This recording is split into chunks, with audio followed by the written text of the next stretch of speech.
I'm not paid to be a role model. I'm paid to wreak havoc on the basketball court. Here's the pass to Leitner. Puts it up. Yes! Is it the shoes? I was going to rip his heart out. I'm the best ever. I'm the most brutal and vicious and most ruthless champion there's ever been. One of the world's most talented athletes is retiring. It is true what somebody said today. There was Babe Ruth and Muhammad Ali and Michael Jordan and Wayne Gretzky. Gretzky in front. Saved by Flaherty. The rebound. Score! Favre just threw it perfectly right over him to Corey Bradford. Only Brett Favre could do that. I don't care what you say. This is WHPC Sports Talk on the voice of Nassau Community College, 90.3 WHPC. Game on! Game on!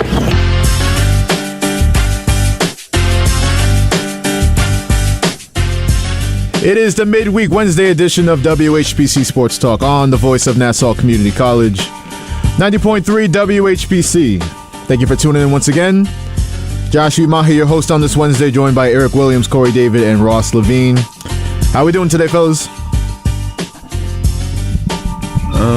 This fan wasn't ready. Yo, I said Mike's going on 10. Come on. Wait, who you calling out? I ain't say no names. They don't know. Unless you're watching the Facebook Live, they don't know. Wait, hold up. No. Wait 1 second. Is this even on? It is on. Yeah. Okay, I was just making sure. But I'm doing good. I can't complain. Yeah, I wonder why you're doing good. Oh, because the Giants in the playoffs? Yeah. I mean, Giants in the playoffs, Knicks still trash right now. I mean, I wouldn't say that. I mean, they're not trash, but they mid. That's what I've been saying. They're a mid-team. They mid, exactly. Ross knows. Perfect. How you doing, Ross? Well, I'm doing good about the Giants, and I'm just happy they're in the playoffs. I did not expect this to be the case, and I also just hope that Hamlin from the Buffalo Bills gets better. Oh, yeah, we're definitely going to start there. Thankfully, we have some good news and some updates on that front. But before we get there, Eric, how we doing? Oh, man. I mean, you know, I'm not $300 richer because I know this was last week. The game was last week. Right. I made a bet. I told myself I was going to stop because I wasn't winning anything, right? So I had obviously the Cowboys because I knew Zeke was going to score the first touchdown, so he did that. Right. The Cowboys money line. I think I had one of the players getting yards or something, and then it was Dak going over like 229 yards. All right. And then Dak getting 2 touchdowns. He got that. But you know, my boy 88, he didn't get that touchdown. If he would have had that touchdown, we would have had some money. That's that one game he have not one touchdown. He was on a run before that, too. That's always how the parlays go. You just think a player is on a roll, you're going to capitalize on it. Nope. That would have been $10 to $300. Easy money. That's unfortunately that's how it goes. FanDuel's I'm taking a little hiatus from FanDuel myself, but shout out to Ezekiel Elliott. Anytime touchdown score been holding me down all season long. So you can count on it. I mean, anytime they get down there, you know they're not going to score a big touchdown. You know they're going to get down there. Once they get down there between the 2-yard line, they're going to give it to Zeke. But you know what what annoyed me was the Thanksgiving game, because they had Pollard down there like 3 times. They're going to throw it to what's his name? Hendershot. He's going to jump in the Salvation Army bucket, like, bro. Yeah, like, speaking of Hendershot, you know he got Dak another interception on his ledger. So yeah, I know people was trying to troll Dak, like, oh, he's only played X amount of games and he's up there in interceptions. But yeah, you gotta look at it. It wasn't all his fault. Yeah, I mean, the offense has definitely looked up since he came back. The offense has been averaging around like 36 points, I want to say. So. All right, well, Eric, your Cowboys got a big opportunity, like we've talked about all week. You get a little help from Corey's Giants over there, Corey Ross's Giants. I'm looking for that help. I need that help. I need it. Cowboys might be the number 1 seed. We already gave you help. We got you into the playoffs. Come on now. Stop. Come on now. Just one more time. Do this just one more time. Beat the Eagles. I'm not gonna lie. I'm not gonna lie. If they play Gardner Minshew, I think there's a shot. You don't think there's a shot even if you play Jalen Hurts? Oh no, we play Jalen Hurts. So I don't know about that. I don't know about that one. No, I don't know that the Giants don't got a shot. I think they got a shot, regardless of who's playing quarterback. Yeah. The only reason why I'm not too sure about that is because our receiving core. Like if we could have just, I'm not gonna lie. I feel like Odell Beckham didn't make a wild choice. He should. I think if he came back to the Giants, I think he could have gave us a slight boost in the receiving core. Well, you can't complain about that. You got Isaiah Hodgins, so. Hodgins been good. Yeah, he's been good, but I'm just. Why y'all laughing? I'm dead serious. He got quiet over there. Come on now. He's been playing well, has he not? Yeah. He's all right. How do you know what Odell Beckham would have done coming off an ACL? It might not have been better than what Hodgins is doing. We will never know. Yeah, we won't. But Odell, he might be kicking himself because seeing him in the playoff game back with the Giants would have been a good sight. But it would have been. He might get taken out on dates by Diggs and Parsons and then not signing him. As much as I would want us to add a little more depth to our receiving core, and I wish, for some strange reason, that the receiver that we paying the most money would have just somehow came along later in the season, Kenny Golladay. Wish that something would have matriculated with that, but we're just gonna have to ride with who we got. I can see us if we were to do a thing. I could probably see the Giants picking up James Washington, who the Dallas Cowboys just released. Oh, we released him? Yeah, I released him.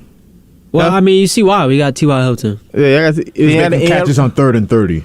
I really didn't get anything from Washington because he was injured most of the thing, and then I think he only played like 15 plays over the last 4 games. They said he's explosive though. So his thing is he's a 50-50 ball catcher. Yeah. Like when he was in Pittsburgh, that was mainly what Ben Roethlisberger used him for, to go up and get those tough catches. Mm-hmm.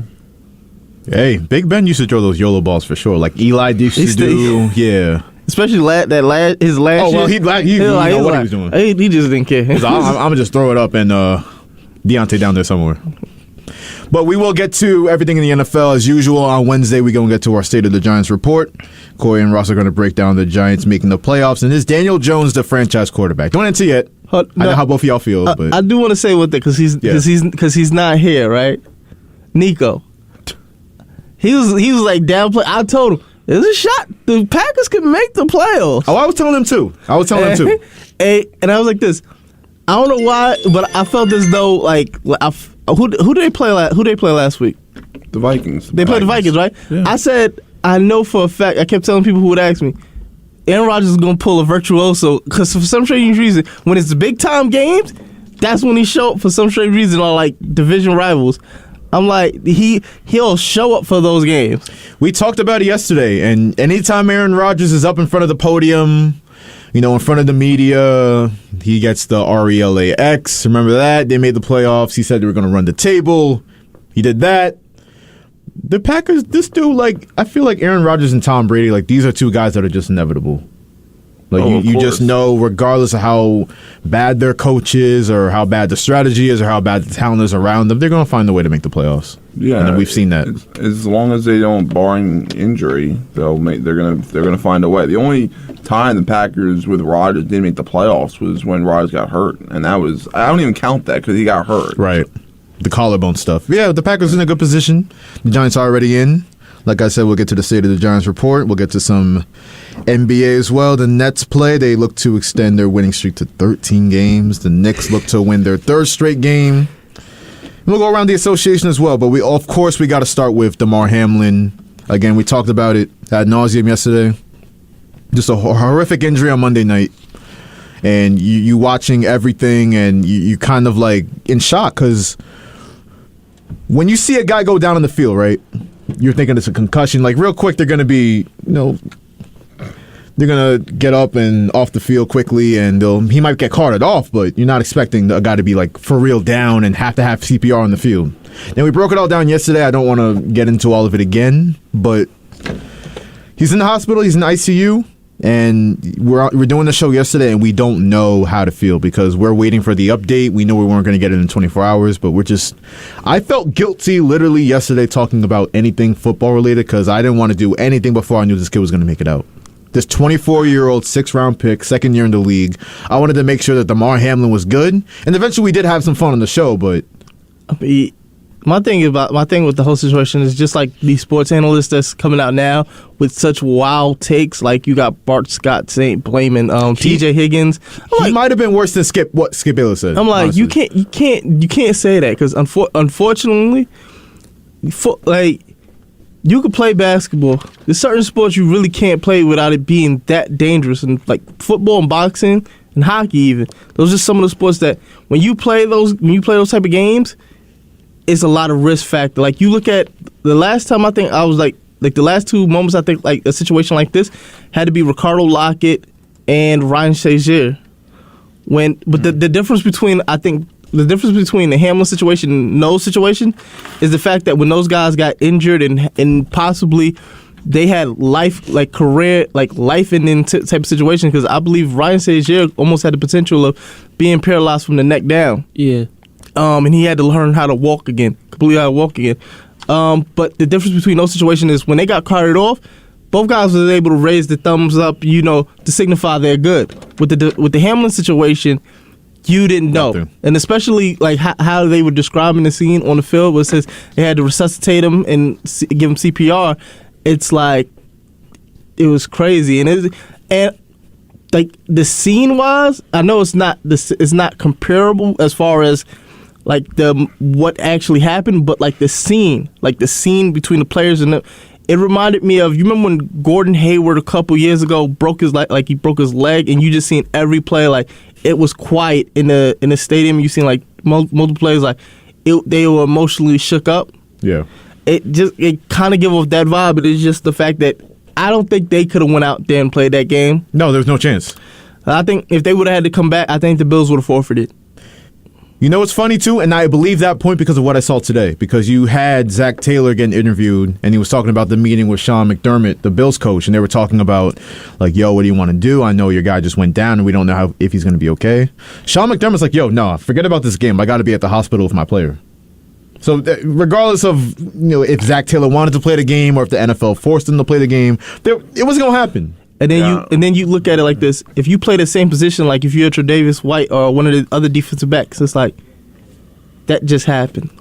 I got to go out there and do the exact same thing. Tre'Davious White full blown crying. Josh Allen just in a state of shock and tears. The entire Bills team, trainers, paid staff, players, coaches, they're all huddled up like they couldn't believe what they just saw. To me, the NFL, I'm not in love with how the NFL handle it. And you can't be. You can't be, because they should have realized once this happened, 10 minutes later even, I'll even say 15 minutes later, they knew they were never going to play this game.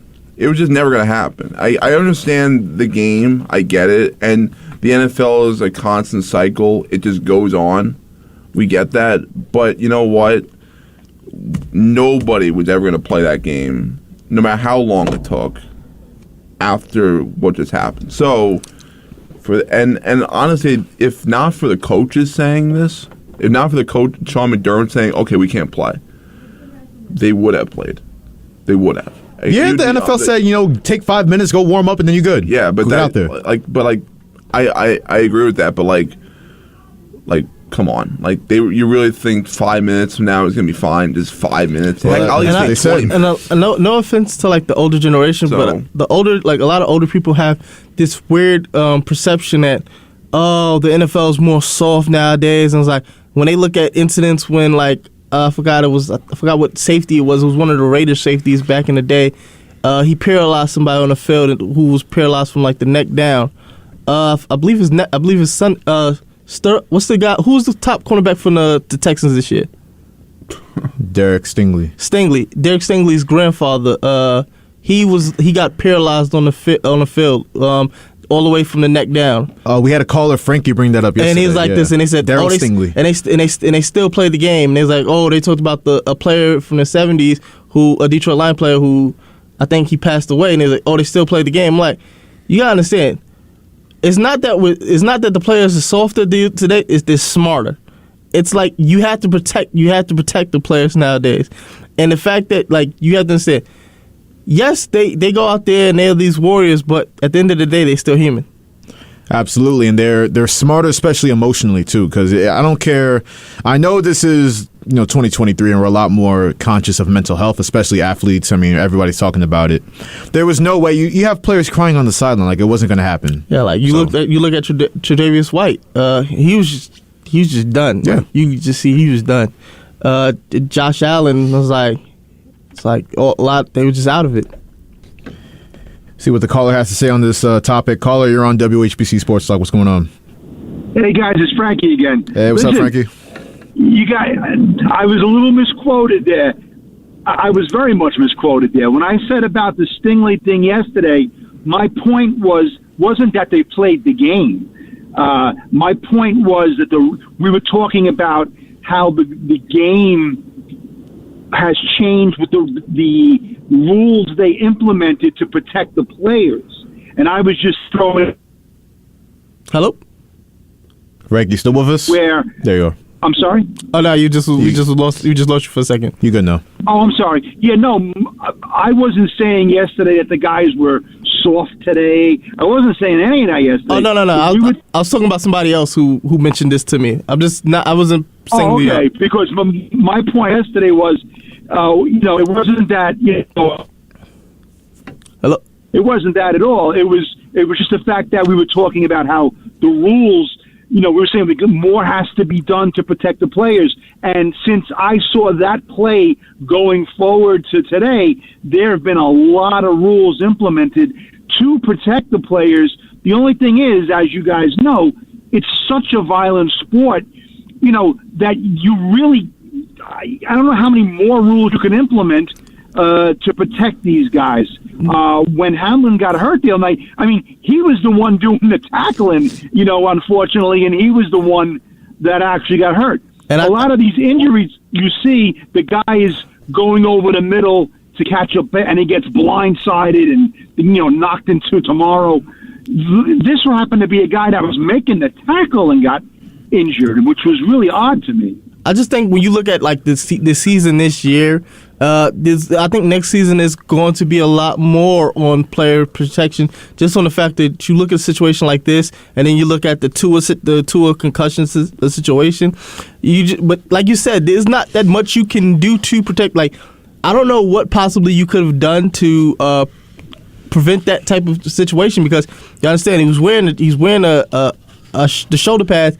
And most shoulder pads nowadays come with something in a overlay of like protection. It's like a little piece in the center where it's like it actually protects you more from those type of hits to the chest.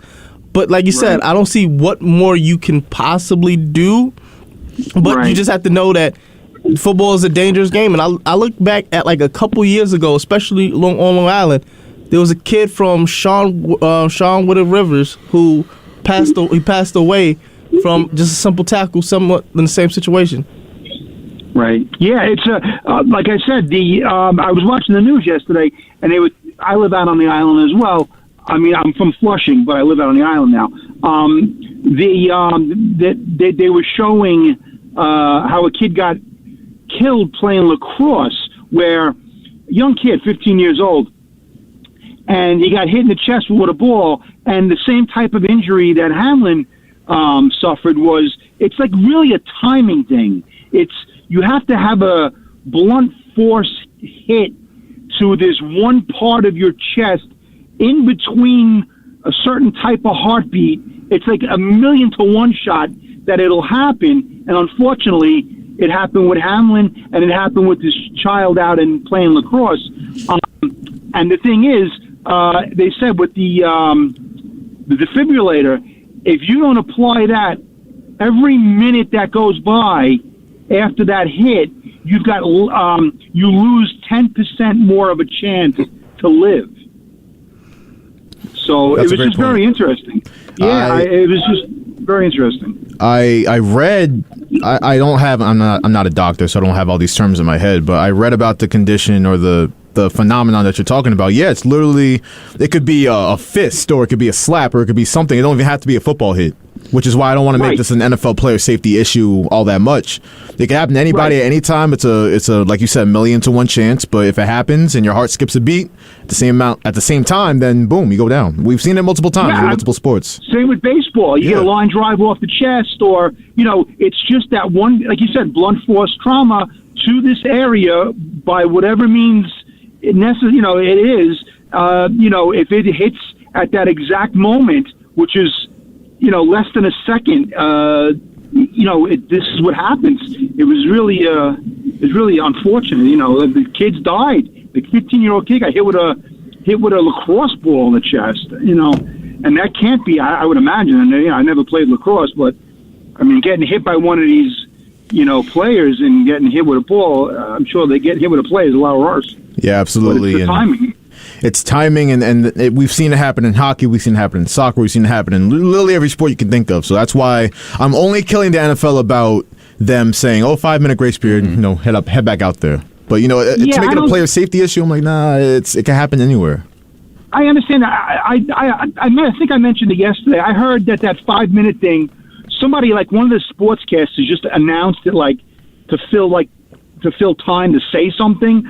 From what I heard, that was never the NFL's plan. I mean, it may have been they're denying it.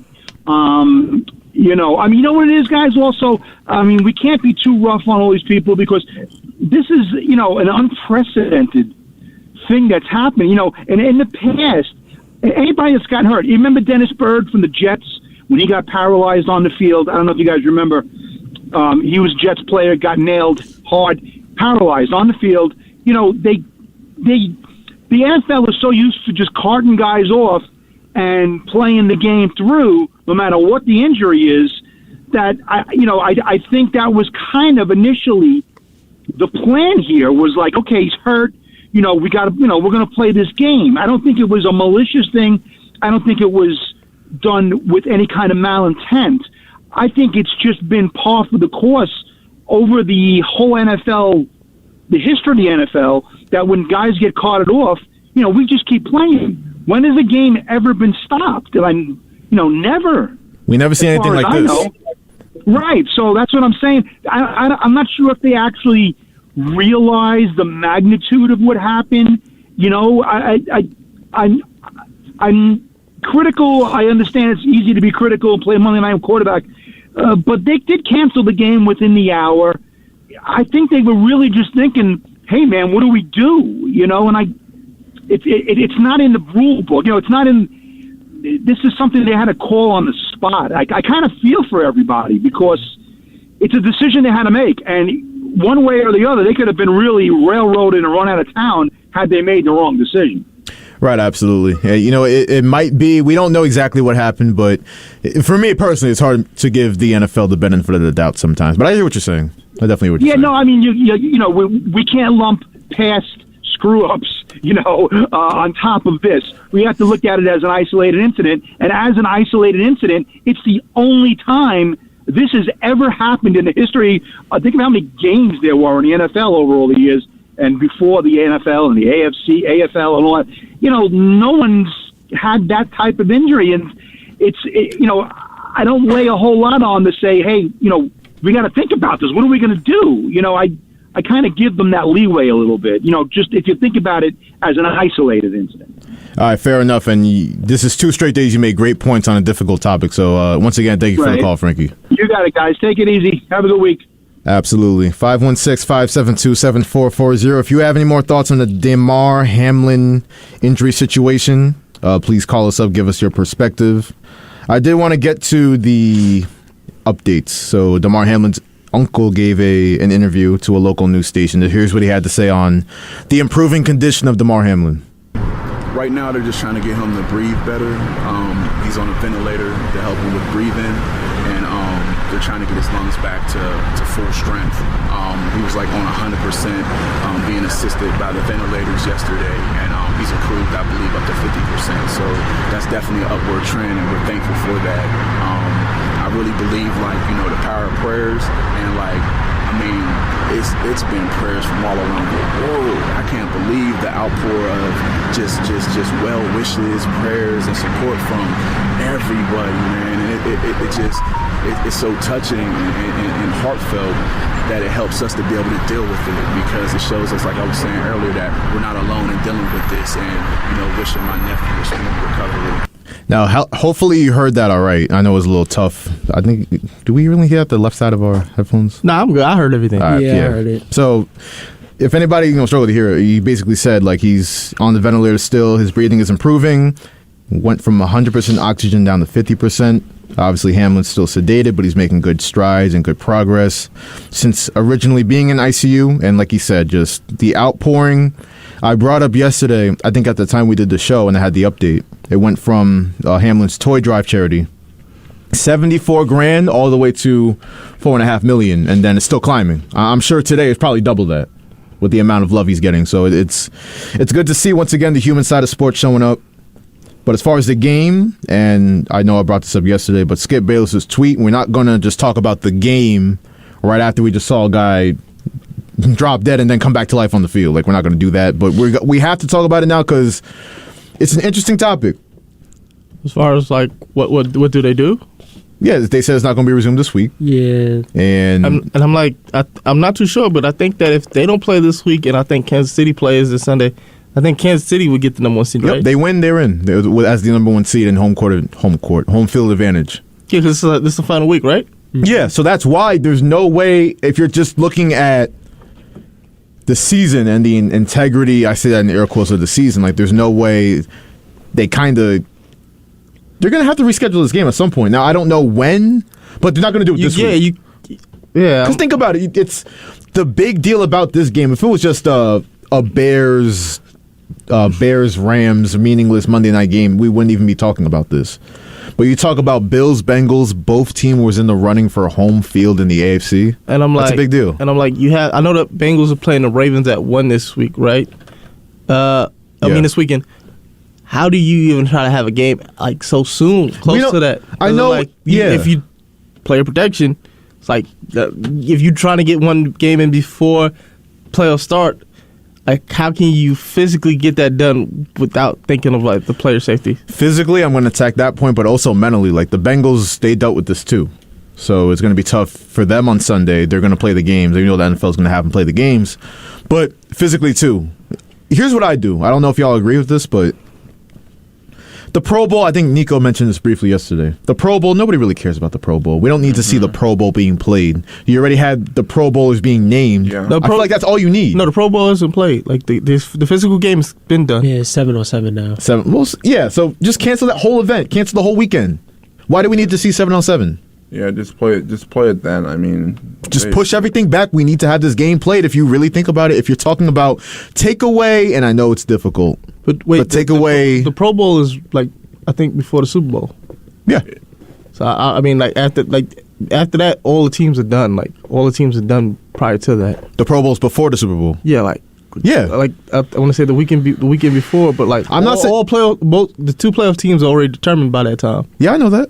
I'm saying push everything back, delay everything a week. You're going to have to play this game. Is what he's saying. Oh. Yeah, push everything back a week. You know, all the playoffs. In week 18, they're going to be playing this week. But that's how I feel. We'll see how the caller feels. Caller, you're on WHPC Sports Talk. What's going on? Yeah, hi. This is Charlie from Flow Park. What's up, Charlie? Yeah, I just felt like I had a call. It's rare that my profession and sports collide, but I happen to be a physician. And I just wanted to comment on what happened to this unfortunate incident.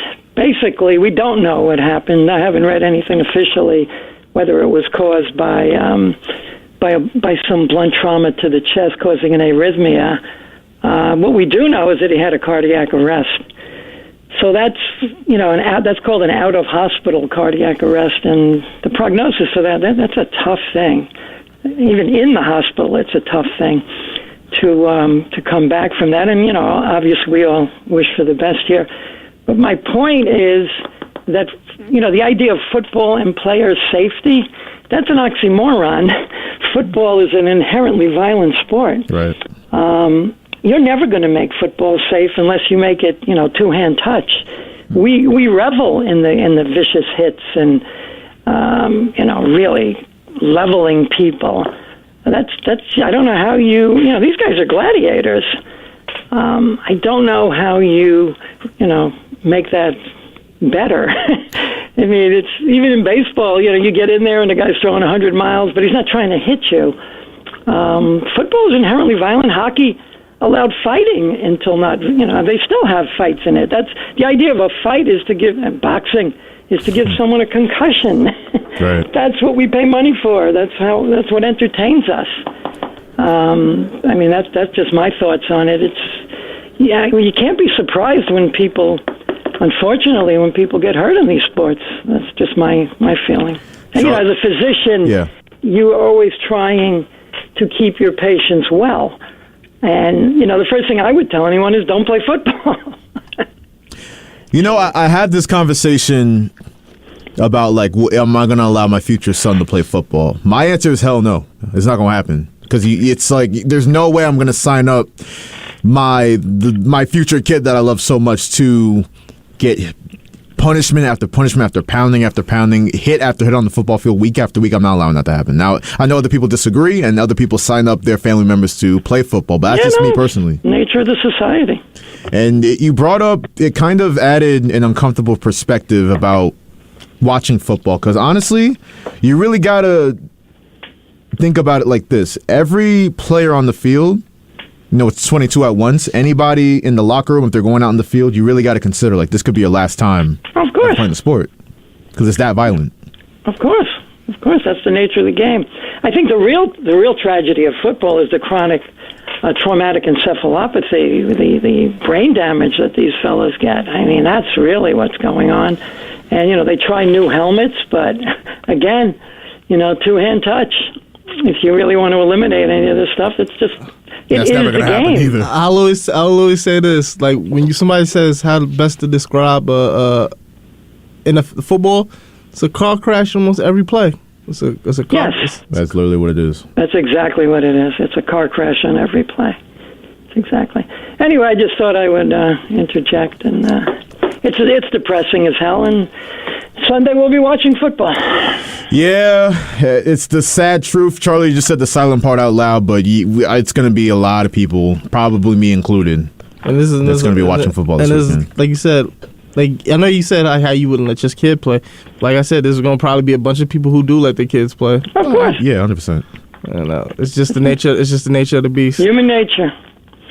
Anyway, all right, Charlie. On that note, carry on, gentlemen. Thank you for the call as always. I didn't know he was a physician. Learn something new about our callers every day. You got something more you want to add to the situation? Call us up, please. 516-572-7440. You can talk about anything. I'm going to remind everybody once again you're listening to WHPC Sports Talk on the voice of Nassau Community College. 90.3 WHPC. Joshua Imahi joined by Eric Williams, Corey David, and Ross Levine. Real quick, we're going to get to our State of the Giants. But once again, 516-572-7440. Call up, talk about anything. You control the show. But the State of the Giants, we talked about it to start the show. They're in the playoffs. Nobody saw that coming except Corey David over there. But they faced the Eagles in Philly this week.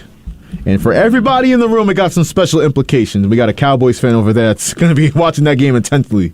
Yeah, I mean, it comes on the same time as the Cowboys game. I don't know which game we'll be watching more, but I'll definitely be flicking through the channels. Well, the Cowboys play the Commanders, right? Uh-huh. They'll beat the Commanders.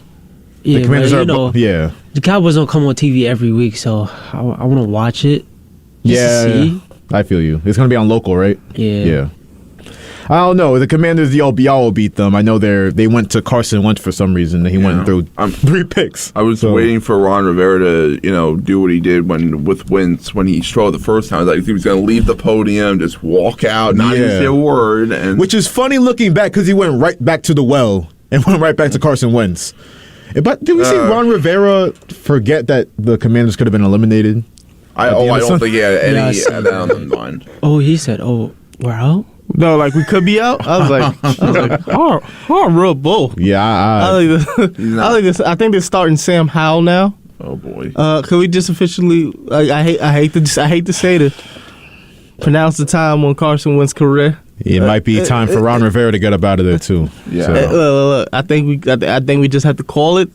But unfortunately, I hate to say it, but he goes into the bust category. In my opinion. I don't know. He don't go into the bust category? No, I don't know, because he had that one season where he could have won MVP, and it is what it is. But before that, it was like he was playing up to his whole potential and what he could have been. Absolutely, and I'm going to split the baby with y'all because I think Eric's right. He was definitely playing up to his potential, but he's a cooked product. Now, it depends on your definition of bust. Because if you look at the whole career, then obviously you can say didn't live up to expectations. But he was on that trajectory before injury, though. On the trajectory. I give it to you like this, right? The reason why I would give like the Derrick Rose praise because yes, he didn't reach his full potential, but like he has accolades, like he has things he accomplished. I can't say, oh, that Super Bowl that was him. No, that was Nick Foles. I can't say he won MVP because you didn't. It's just like with with Derek Carr. Guess what? You had a good career, but what have you actually really done? Derek Carr, we'll see where he winds up. The Raiders look a lot better when he got benched. So, but we can't spend too much time on that. We got to get to the Giants. Again, they're in Philly this week. They haven't won in Philadelphia since Week 8, 2013. Well, that doesn't surprise me. We've been pretty bad. I couldn't believe that, though. Even you got to win at least one. You got to get lucky one time. Well, we almost did, but Pat Shermer decided to burn all the timeouts. And that's poor Giants right there. Pat Shermer. I remember that game so well, too, because we were dominating that game with Saquon Barkley. Barkley was running all over the Eagles. It was incredible. That was his rookie year, right? Rookie year. And then for some reason, that was also the game as well where he went for two. Like, it was early in the game. We were up 6-0. I think then first we missed an extra point. Then we get another touchdown. And then we go for two. We missed the going for two. And then in the fourth quarter, I think when we were actually down in the game, because we were getting crushed in the second half, Patrick decided to take 3 timeouts before like 5 minutes left in the fourth. He was different. He's different. He was different. Like, that was one of the worst coached games ever I've ever seen. That's why Shermer's never going to probably be a head coach for a long time. That's why Shermer's out, but you got Brian Daboll in. If you have that guy coaching your football team, and if you're a Giants fan, you love the fact that you can say this, you have a chance in any game. Because of course. I think, and we were talking about it pre-show, even if Philly plays Jalen Hurts out there, I think the Giants got a real shot in this game. And say they play the Vikings in the playoffs, I think they got a real shot to beat Minnesota. I think but it starts this week. They have a shot. I'm going to just warn everybody, if we do lose to Minnesota or we do lose to the Eagles, don't be an upset, guys, Giants fans. Well, we had a great season. It's house money. They're the Giants, house money. Like I said, I'm just saying. At the start of the season, I said I wanted one thing: winning football. Exactly. They gave that to me. I can't be mad at any much more. The fact that you did make the playoffs, okay. Do I want them to see how far they can go? Of course. But now, when it comes to the Eagles, I'm not too sure. Now, if you said Gardner Minshew, I'd like, okay, I got a shot because Gardner Minshew couldn't get nothing done last week. It was literally like I felt sorry for the Eagles because it's like they was playing in mud. But with Jalen Hurts, I feel like he's a better conductor of that system, and I felt like in certain situations, his legs would have helped him out. Like, you didn't see Gardner Minshew when, like, in situations where he tried to run for it and like make that effort. I felt like Jalen Hurts, he definitely would have made something with his legs, and you would have added that to the threat level. And I just think that you could see from the receivers, A.J. Brown was teed off. Like, he was mad, like, at certain plays, like, when he was getting the ball out. They were inaccurate passes. So, yeah, I'm kind of worried about that. But now, if you're talking about the Vikings, I do feel like we got a shot just because I feel like, I don't know why. Vikings seem like frauds to me. Seem like? There is no seam. They are? They're frauds. Look at them. Look at what they've done all season long. All their wins by one possession, all their losses by blowout. I ain't gonna lie to them. Tell them that Justin Jefferson, I feel like that secondary, he would look at it like barbecue chicken. I don't know. I think the Packers kind of. Yeah. Unless we get, we're not even healthy yet. I do wonder if we're gonna get a Dory back. You will. Yeah. And if they do, they could possibly pick up Xavier Rhodes from the Bills. They just released him. You don't want that man playing football for you. No, you do. The only reason why I say that, and I can see it top being corner possible, years ago, exactly. The only reason why I could possibly see that is because Brian Daboll knows him very well from his time in Buffalo and Joe Shane. That's it. It'd be a depth pickup. No, of course it is. And but here's the thing, though. We don't know what this team's going to do long term either. Like, I mean, they could cut O'Dory too. I mean, the injuries, he's been hurt a lot with the Giants. It's very possible that they can cut him. I think, I'm actually going to say this. I think they will cut him at the end of this season. Wow. I do. Not because of his play, but because I do think they want to open up cap space to help other areas. So I do think they can cut him and maybe draft their next corner. Yeah, I was about to say, like, you would have to go cornerback in the first or second round if you do that. Yeah, I'm trying to think. But is there a cornerback this year that you like?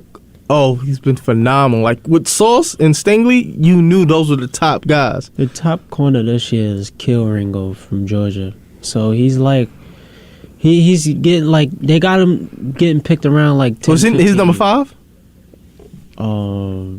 Yeah. So you mean the one that Marvin Harrison was just torturing? That's the top corner. So it's like he's top corner, but that's Marvin Harrison Jr. Marvin Harrison here Jr. You remember Nico? I tried to tell Nico if they would have, if Marvin Harrison Jr. was in this draft coming up, top player, he'd be a top pick. Yeah, everybody knows that. Look at what he's done. He's got the name to it too. He's got the talent. Because he was trying to tell me about these quarterbacks, and I'm like, C.J. Stroud is going to be the top quarterback name I think in the draft, but I don't think he's going to be the top pick because there's like the way they describing these quarterbacks in this year's draft. It's just like they're like he is going to be one of the top QBs. It's not saying he's going to be one of the top picks. I'm looking at the free agent cornerbacks. If they do cut Adoree Jackson, maybe you sign James Bradbury back. I don't know. It's possible. Eli Apple's a free agent. No. Oh, all right. I do not want Eli Banana back on my team. I'll put Darnay Holmes as starting cornerback before I put Eli Apple back there. But give me DRC back. I mean, he's a. Yeah, I'll take. He might have gone to. Yeah, I'll take. Who, Dominique Rodgers-Cromartie? I'll take Jack Rabbit over. He was at the game. Jack Rabbit. Janoris Jenkins. Damn, Eli Apple. He went to the Super Bowl last year. Wait, one second. Dominique Rodgers-Cromartie was at the game, and you don't lose speed. I think. I mean, bringing back former Giants has worked well for you with the Landon Collins pick 6 and what he's done so far. True. So, but real quick, bring the NYPD back. New York pass defense. Nah, we're not even going back to that nickname. We're not doing that again. But that was horrible. Real quick to the 2 Giants questions I want to ask. Real quick, you resting the starters if you're them or no? Who rested? Who? The Giants? The Giants. No, I'm not resting my guys. Thank you so much for saying that. I feel like you have to ride the momentum and just keep riding what you can off, and just Saquon is on a good little streak right now. Like he's playing the best. He's playing some of the best of his football. So is Daniel Jones. Yeah, Daniel Jones, and then you, like I said, you don't want to put too much on tape with them. But like if you want to just assess like how they're playing it, you want to still build that chemistry with that receiving core. Right. Like I said, it's not one of the best, but if you keep building on it, you can get like Richie James. He's been having some solid games. He's been coming up pretty big for us. Somebody who I didn't think would. And so I'm like, yeah, just keep building that chemistry with and then the defense is coming along. You see, Kayvon Thibodeau, he's picking it up. He's picking it up Now it ain't what Detroit got. Detroit got one of the luckiest things that ever happened with James Houston. Detroit's set up with pass rush for the next 10 years. Look, the kid, he's from Jackson State, right? And the thing is, he didn't even want to play. He didn't even want to play defensive end. He wanted to play middle linebacker. It wasn't until Deion Sanders told him, "You're better as a pass rusher." Now he's, I think, leading rookies in sacks.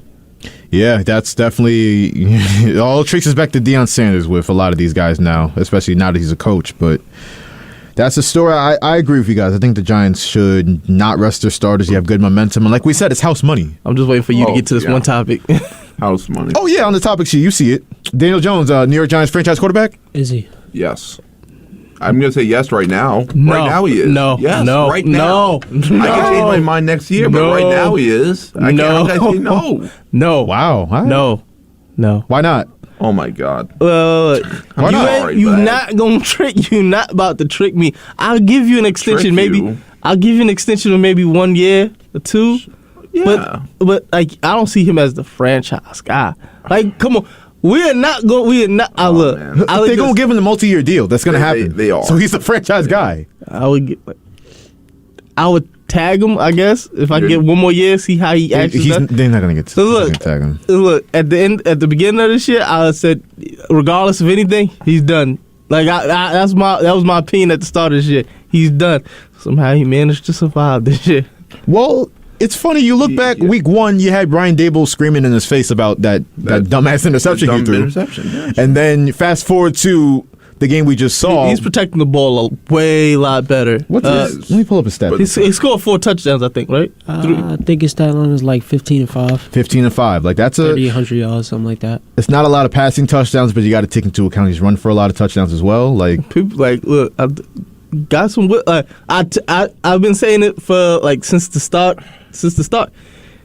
Daniel Jones is a way less talented Josh Allen. He can give you the run. He can do something in the passing game. And unlike Josh Allen, he actually has a running game behind him in Saquon. You know what? It's just that he just don't have a Stephon Diggs. I remember I killed you for saying that at the start of the year, but I gotta co-sign that because look at what he's done with the legs and the arm. Like, I mean, like you actually have to take into account of him being a threat as a runner. Like literally that zone read read option. That's in our package. Like. Well, they're also doing that because we know that Dable knows that we don't have the best receivers. So I think that's why also he's trying to do the running with his legs. And I think I've always said this with Jones, and especially now because he's played well this year. Give this guy some receivers. Now, I'm not gonna lie. Something. I do want to see what he could do in the playoffs because, like, everybody knows everybody knows Eli. He played good okay in the regular season. Right. But once he get into the playoffs, something magic just happened. Something magical just happened. Listen, I'm just going to say this. Jones can suck in the playoffs. He's coming back next year. I'm just going to call it right now. If he throws no touchdowns, 5 picks, I think he's coming back. And you know what's crazy about this? Coming into the season, I would have said Zach Wilson has a better shot of being long-term option for the Jets than Daniel Jones would have been for the Giants. You know what? How quickly had time changed? Yeah, I wasn't going to bring up the Jets and Zach Wilson today because I think Brayton covered it yesterday. If you want to go back and listen to his rant, go ahead. But I would have listened to it. He definitely covered that. But I think Daniel Jones, whether you believe he's the franchise quarterback or not, he's coming back. And I think this comment by SNY's Connor J. Hughes doing a good job with the Giants and Jets this year, I think this comment wraps it up on Daniel Jones. Daniel Jones deserved every bit of that. The chanting, the screaming in his favor, the singing of his name. Brian Daboll sending him on the field for the final moments of Sunday's 38-10 victory over the Indianapolis Colts just to take him off in a curtain call for fans to show their adoration one last time. You know, it's been a rough go for Daniel Jones his first few years with the New York Giants, right? You can blame coaching, you can blame surrounding talent, you can blame some of his own struggles, but the one thing that Jones kept doing was working. He kept grinding, he kept fighting when everything else was stacking up against him. And finally this season, he has the Giants headed to the postseason. And that's why not just Saquon Barkley, but he and Daniel Jones are going to get multi-year deals this offseason. Good question, right? This is for both Eric and Ross. If you had the option, who you taking as your quarterback this year, just this year based on the play alone? Mm-hmm. Yeah. Dak or Daniel Jones? Who's your favorite? Who's your friend? Huh? Dak. I gotta still say Dak. Okay, well, I was just making sure we ain't crazy out here. But you gotta also give. You cannot make that comparison. You can. And also, like, here's the thing, Jones. I say, give this guy some receivers. Just give him some receivers. That's it. You gave him the coach. He's clearly better in the system. Right. Give him some receivers. Give him an interior offensive line, and then there you go. Why not try that? I'm not gonna lie. The things I would do for the Giants to get Marvin Harrison Jr. Oh my God. The things I would do to get Marvin Harrison as a New York Giant. While everybody thinks about what Corey would be willing to do to get Marvin Harrison Jr. as a Giant. Let's not do that. Pause. Don't get. I ain't say nothing. Let's move on to the NBA. Because we got to go local and national. It was a busy day in the NBA. Well, it's been busy local, especially. The Nets have won 12 straight. They go for 13 straight wins in Chicago. They begin a 3-game road trip tonight. Do the Nets? You know what the biggest improvement of the Nets was? KD cutting his hair. Oh. Yo. Wow. We brought it up yesterday. Look. I wasn't going to say nothing, but nah, his joint might be worse than Braun. His joint might be worse than Braun. We said this yesterday when he had like they put the freeze frame of like the bald spot in his head, and then they turned up the brightness on him. I was like, no, that was horrible. That's crazy. As a man, like, what makes you sit there and be like, you know what? I don't even care. Like that's how you know he was just out there bowling. Like you don't care about his head. Straight buckets. Straight buckets. He don't with care a about ball nothing spot else. in his head. Look, the naps on his head. I was like, you can't come out the house like that. Hey, but he does. Look, he was smart. Look, he was smart to get that cut. I hate to say, sometimes Twitter be working. Look, when he know he seen them tweets. Bullying works. That's why he got a haircut. I ain't say that. I ain't say that. You're right. We said that yesterday. But nah, Kyrie's playing well, and I hate to say it, but they really out here giving Ben Simmons the Draymond Green treatment. I looked at it. They said I think somebody posted a statistic about like how he hasn't shot a free throw in like the however many games, and he says we don't need him to do that. We don't need him to score points. Just give us rebounds and assists. Yep. I said it's come to this. But sometimes it's not all the way a bad thing for a player like him. Right. You just sit in the court. You sit in the cut. You got two superstars playing with you. Wasn't he a first overall pick? Yeah, he was. Perspectives change, though. It is what it is now. I'm with you. I've killed Ben Simmons on the show because he's not living up to that potential as number one pick. But you got to look up for what it is now. That man is a bona fide power forward out there now. That's what he should have been coming out, if you're going to be honest. They tried to pigeonhole him, Philly, into that point guard position. But buckets, he gets none. He's not. No, that's not what he does. But I would never bet on him to score 10. No, that's a bad bet. That's the worst bet you can actually make. He'll a walking triple single. Charles, some of the stuff Charles Barkley says is just never gonna get old. But real quick on the Nets, they have a 3-game road trip at the Bulls, at the Pelicans, at the Heat this weekend. They come back home to play Boston in a huge game Thursday, January 12th, and then OKC on January 15th. OKC, who just beat Boston, we talk about those two teams, without Shai Gilgeous-Alexander, 150 to whatever it was.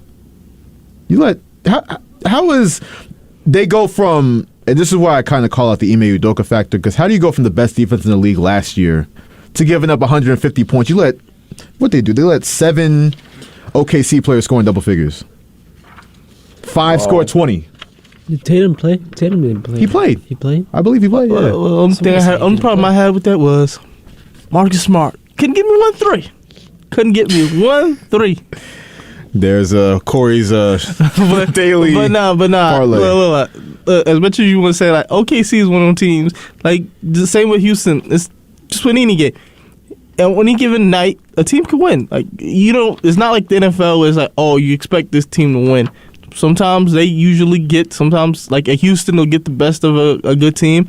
OKC will get the best of a good team, especially when you have a player like Shai Gilgeous-Alexander, who's like, I ain't gonna lie, he's up there in all-star voting. I believe he's averaging 30 right now. 31. It's a problem. And just to think about this, the Clippers had this man as he was a giveaway. He was a giveaway in a trade for PG. Just go. You just go. And then Doc Rivers wants to do the revisionist history and be like, "Oh, I wasn't so sure about trading him, Paul George." All right. Sure. All right, Glenn. All right, Glenn. That's wild disrespect. That's his government all out there. But Jacques Vaughn was named the Eastern Conference Coach of the Month. He went 12-1 in December. He's 23-7 as the Nets interim coach. We gonna be truthful. Steve Nash won it. He never should have been it. He never should have been it. He was terrible. Was Steve Nash Jeff Saturday of coaching? Whoa. Yeah. That's disrespectful. Saturday's bad. Saturday's something different. Saturday's something different. Saturday's look, Steve Nash just had the ability to just have talent around him. He had like 2 of the best players in the NBA. No, technically the 3, because he had Harden at one time, who was playing on MVP level. So, was it his coaching or was it just the talent? And then, actually, I think he was a detriment to that talent because I feel like as though he caused more of tension than he did. Like, he caused more, I want to say, distractions on that team than anything. Yeah. And so I just felt as though once you got that out, you see what happens. I knew the writing was already on the wall for Nash when he was on the end of his run and he had those Bobby Portis eyes and got ejected. I'm like, all right, you're doing too much now. Yeah. Like, you know your time's up, buddy. But, the Nets, they're playing good defense now. Jacques Vaughn's got them really getting after it defensively, so we'll see if they can get their 13th straight win in Chicago tonight.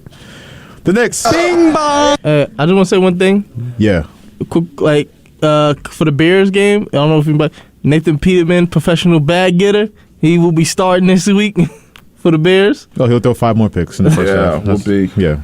We'll count on that. But the Knicks, they're looking. This seems so weird, yo. So they win 8 straight. They lose 5 straight. Now they're looking to win their 3rd straight game and get a little revenge against the Spurs, who they lost to on December 29th by 7 points. Obi Toppin is doubtful with the leg fracture. He's on the way back from that. Derrick Rose questionable. RJ Barrett is out with that right finger boo-boo. Sorry, it's a laceration. Let me clarify.